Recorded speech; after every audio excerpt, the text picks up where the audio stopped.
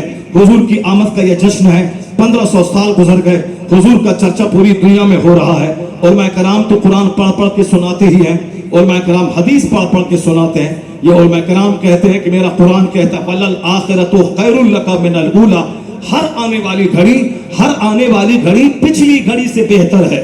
یہی وجہ ہے کہ اعلان نبوت کے بعد پہلا سال ماننے والوں کی تعداد کتنی تھی یہ سبوں کو معلوم ہے.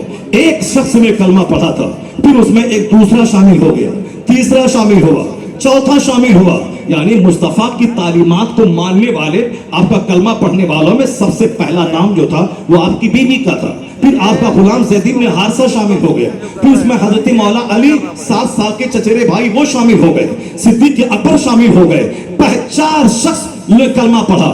3 سال گزر گئے، آپ نے خاموشی سے اسلام کی تبلیغ کی. 40 لوگوں نے کلمہ پڑھا. لیکن وَلَلْآخِرَةُ خَيْرٌ لَكَ مِنَ الْأُولَى، ہر آنے والی گھڑی آپ کے لیے پچھلی گھڑی سے بہتر ہے. تو جب لوگوں نے کہا میں اسلام مٹا دوں گا، 4000 لوگوں نے کلمہ پڑھ لیا. پھر دشمنی بڑھی، 4 لاکھ لوگوں نے کلمہ پڑھ لیا. پھر دشمنی بڑھی، 4 کروڑ لوگوں نے کلمہ پڑھ لیا. آج 1500 سال کے بعد وہ دن ایک آدمی نے کلمہ پڑھا تھا کہ میں آپ کا غلام ہوں، میں آپ کو مانتا ہوں، میں آپ پر، آپ کے رب پر ایمان لاتا ہوں، میں آپ کی تعلیمات، آپ کی شکشاؤں کو دل سے میں وشواس کرتا ہوں. ایک آدمی تھا. لیکن آج 1500 سال کے بعد 200 کروڑ لوگ ہیں جو مصطفیٰ کا کلمہ پڑھ رہے ہیں. یہ اس بات کی دلیل ہے کہ ہر آنے والا وقت مصطفیٰ کے لیے پچھلے وقت سے بہتر آ رہا ہے. اور پھر یہ بھی پتا چلا کہ جب جب دشمنی اسلام کی بڑھتی جاتی ہے، مصطفیٰ کے ماننے والوں کی تعداد میں اضافہ ہوتا چلا جاتا ہے. نعرہ تکبیر، نعرہ رسالت، جشن عید میلاد النبی، مفتی شہریار صاحب کی نام محمد ہے جو پڑھ کر کھٹا نہیں، ورنہ ہر ایک عروج میں پنہا سوال ہے. آقا علیہ السلام کے ماننے والوں، آپ آج جانتے کہ آنے والا وقت پیغمبر اعظم علیہ السلام کے ماننے والوں کی ایک بھاری تعداد کا وقت آنے والا ہے. جیسے جیسے علم آگے بڑھ رہا ہے، جیسے جیسے سائنس ترقی کر رہی ہے، جیسے جیسے علم کا اجالا پھیل رہا ہے، ویسے ویسے سچائی کے سیکر، ٹروتھ کے سیکر کی تعداد میں اضافہ ہو رہا ہے. اور جب سیکر آف ٹروتھ آگے بڑھتے ہیں، اسٹڈی کرتے ہیں، ریئلٹی کو جانتے ہیں، وہ پیغمبر اعظم علیہ السلام کا کلمہ پڑھے بغیر نہیں رہتے ہیں. ڈاکٹر ایچ مائیکل ہارٹ کہتے ہیں کہ اس روئے زمین پر جتنے لوگ پیدا ہوئے، ان لوگوں میں سے 100 مہان لوگوں کو میں چھانٹوں گا. ان کی اپلبدھیاں، ان کے اچیومنٹس، ان کے کارکردگی کی بنیاد پر اس کو میں اول نمبر پہ دنیا کے سامنے اپنے مطالعے کی بنیاد پر لاؤں گا. ذرا غور سے سنیے گا. ڈاکٹر مائیکل ہارٹ نے کتاب لکھی The 100. اس کتاب میں 572 پیج ہے. اس میں دنیا بھر کے کروڑوں لوگوں کی اسٹڈی کرنے کے بعد انہوں نے 100 آدمی کو لیا ہے. اس 100 آدمی میں اول نمبر پہ the most powerful personality of the world, the most successful personality of the world. کیونکہ اس کتاب میں پہلا نام کس کا آئے گا؟